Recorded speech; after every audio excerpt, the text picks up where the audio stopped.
네, 중국이 항일 전쟁 승리 70주년을 기념해 사상 최대의 군사쇼를 펼쳤습니다. 네, 97분간 진행된 열병식. 먼저 베이징에서 홍재성 특파원이 보도합니다.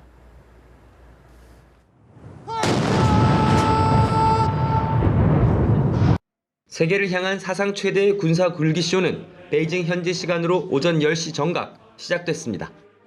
리커창 총리의 개회 선언과 동시에 해남먼 남쪽 성루인 정양먼 좌우에 늘어선 56문의 예포가 70발의 축포를 쏘며 기념대회의 공식 개막을 알렸습니다.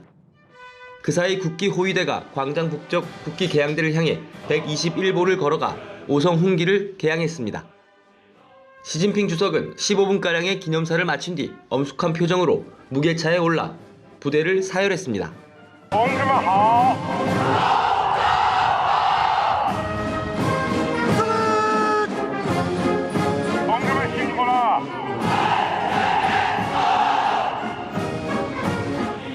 사열이 끝나자 헬기 편대가 상공에 70자를 그리며 축하 비행에 나섬과 동시에 12,000여 명이 참가한 열병식이 시작됐습니다.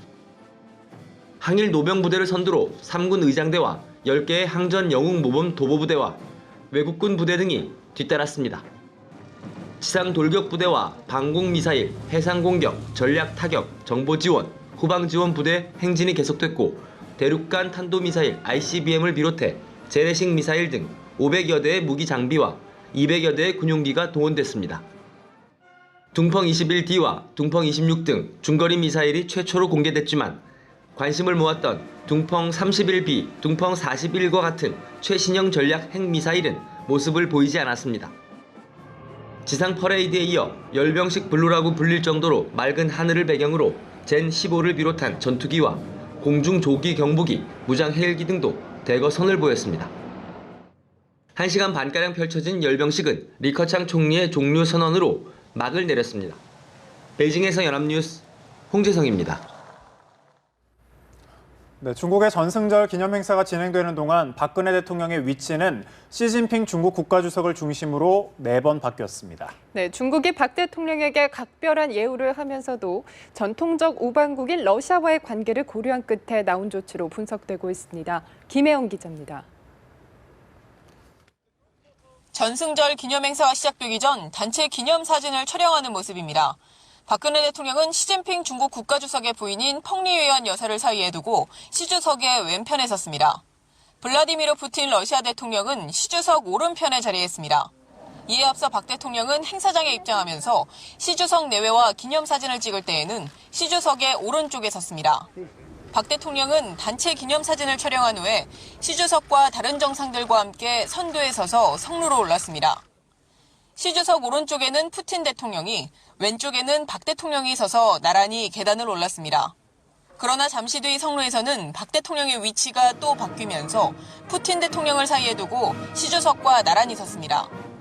지난 환영 만찬 때와 마찬가지로 시 주석과 푸틴 대통령, 박 대통령 순으로 자리 배치가 이루어진 겁니다.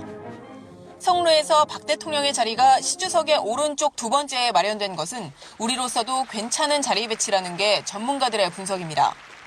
성루에서 한중 양국이 극도로 밀접해진 모습이 연출됐다면 일본이 더욱 적극적으로 한국의 중국 경사론을 유포했을 개연성이 높다는 겁니다.